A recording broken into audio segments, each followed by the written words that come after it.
রাজ্যে নতুন পশু হত্যা আইন ঘিরে সংকটে খাটাল মালিকরা। নতুন আইনে এক ধাক্কায় কোণঠাসা তারা। কড়া আইনে রীতিমতো মুখ থুবড়ে পড়ার অবস্থা ব্যবসায়ী। একই সঙ্গে সমস্যায় ঘরোয়া পশুপালনকারীরাও।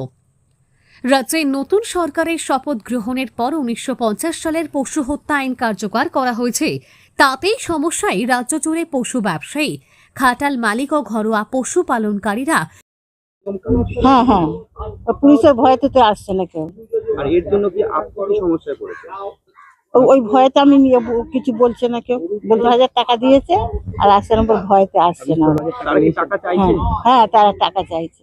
আপনি তাদেরকে দিতে পারবেন না, আমি কোথায় থেকে দিতে পারবো? আমি তো ঘরটা লাগিয়ে দিচ্ছি, আমি পাবো কোথায়? लोगों को परेशानी कुछ नहीं है, बस एक चीज का हम सुविधा चाहते हैं।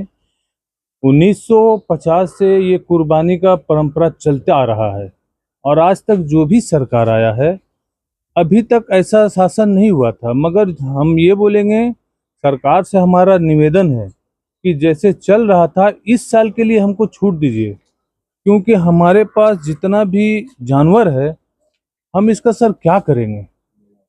हम इतना पैसा इन्वेस्ट किए हैं, माने आपका सूद पे पैसा लिए हैं, बीवी का जेवर बंधक है और भी लोन वगैरह लिए हैं। प्लस देखिए सर, इधर दिखाइए आप, इतना माने जो आदमी काम कर रहा है, इन लोगों का 3 महीना 4 महीना का सैलरी बाकी है। हमारा अगर जानवर नहीं बिकेगा तो हम कहाँ से इनको देंगे? हमारा तो लास्ट पोजीशन ये हो जाएगा कि अगर हमारा जानवर नहीं निकलेगा सर, तो हमको या तो फांसी लगाना होगा और नहीं तो विष खा के मरना होगा, क्योंकि जानवर नहीं बिक्री होगा, हम देना नहीं दे पाएंगे। সেই গরুর দুধ কমে যখন একমাত্রে যায়, আমরা তো দুধওয়ালা গরু তো বিক্রি করি না, কারণ দুধ বিক্রি করলে আমরা দুধের জন্য কিনি, ব্যবসা করার জন্য। দুধের গরু আমরা বিক্রি করে যখন দুধ কমে যায় তখন সেই গরু দেয়া হয়। আর যদি এত গরুকে তাহলে আমরা যদি ছেড়ে দিই রাস্তায়, তাহলে মানুষ কি সমাজে সুস্থভাবে হাঁটাচলা করতে পারবে? তখন তো গরুগুলো গোতাবে, মানুষের ক্ষতি করবে, তখন তো সবাই এসে খুঁজবে যে এটা কার খাটালের গরু ছাড়া হয়েছে। हम लोग का दिक्कत होता है, हम बोलता है যে আমি সাংরাইল থেকে বলছি, আমাদের এখানে আমরা গরু পালন করে গরু চাষি খামারি, আমরা এটা সারা বছরের কারবার বিগত 20 বছর ধরে করে আসছি, কোনো অসুবিধা আমাদের ফেস করতে হয়নি। এখন বর্তমান সরকার এসে তুগলুকি আচরণের মাধ্যমে আমাদের গরু বেচা বন্ধ করে দিয়েছে। লোকাল প্রশাসন, লোকাল লোক আমাদের উপরে হুমকি চুমকি করছে, সেহেতু আমরা ভয়ে গরু একটাও বার করতে পারিনি, একটাও বেচতে পারিনি। গরুগুলো অযথা না খেয়ে গরুগুলো দাঁড়িয়ে আছে। সরকার কি ব্যবস্থা করে, আমাদের কিছু ব্যবস্থা করে। এই বছর যে গরুগুলো আমাদের আসে থার্ড গরু, সেগুলোকে বের করে দিক, নাহলে সরকার থেকে এদের জন্য কিছু একটা ব্যবস্থা করুক। ঠিক আছে, বসিয়ে খাওয়ানোর মতো পুঁজিও নেই। যা পুঁজি ছিল, যা মাল তুলেছিলাম সেগুলো তো সব রয়ে গেছে, আর কোনো পার্টি এসে একটাও মাল নিতে চাইছে না। যা অ্যাডভান্স করেছিল সেগুলোও চাইছে। নতুন নিয়মে আসার পর নিয়ম নতুন ভয় পাচ্ছে সবাই, যেহেতু এবার এই আইনটা এতদিন ছিল না। আমি দেখে আসছি এত বছর যে কুরবানি গেছে কোনো হয়নি, কিন্তু এই সরকার আসতেই সঙ্গে সঙ্গে যেন একটা এমনই হয়ে গেছে, যত খাটালওয়ালা আছে তাদের সবারই সমস্যা হয়ে গেছে। এর জন্য আইনের থেকে একটা পরামর্শ চাইছি যে এটার একটা কিছু পরিকল্পনা বলুক। সেই সমস্যায় সাকসাইলের খাটাল মালিকরা। টানা কয়েক বছর পালিত পশু বেশ কিছুদিন আগে বরাত নিয়ে মরশুমে বিক্রি করা হয়। সারা বছর জুড়ে দীর্ঘমেয়াদী কেনাবেচা প্রক্রিয়া চলে।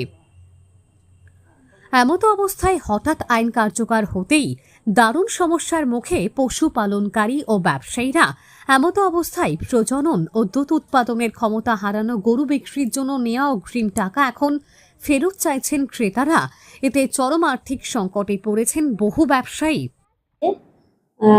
এখনো পর্যন্ত আমাদের পঞ্চায়েত স্তর থেকেও কিছু কিছু এইরকম মানুষের কাছ থেকে আমাদের কাছে এটা আবেদনটা আসছে যে ওরা তো বিগত 2-3 মাস ধরে সব অনেকে কিনে রেখে দিয়েছে, সেই হিসাবে কুরবানি নিয়ে কি হবে একটা ধারণা মানুষের মধ্যে তৈরি হয়েছে। কিন্তু আমাদের যেহেতু 1950 সালের একটা অ্যাক্ট ছিল, সেই অ্যাক্টটা মানে হঠাৎ করেই এখন লাগু হতে চলেছে। কিন্তু আইন যেহেতু আইনের পথে চলবে, সেহেতু আমাদের আইনের সাথে আমাদের সহযোগিতা করতে হবে সকলকে।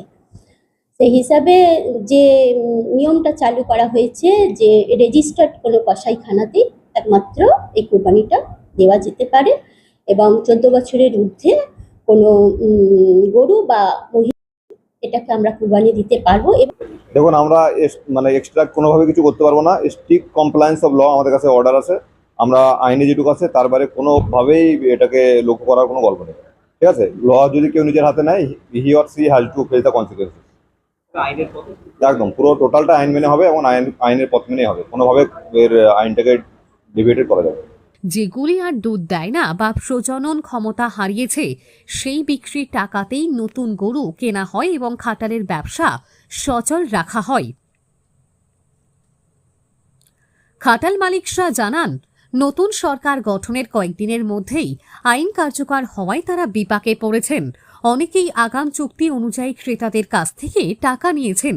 এখন আইনগত জটিলতার কারণে গরু বিক্রি সম্ভব না হওয়ায় ক্রেতারা সেই টাকা ফেরত চাইছেন।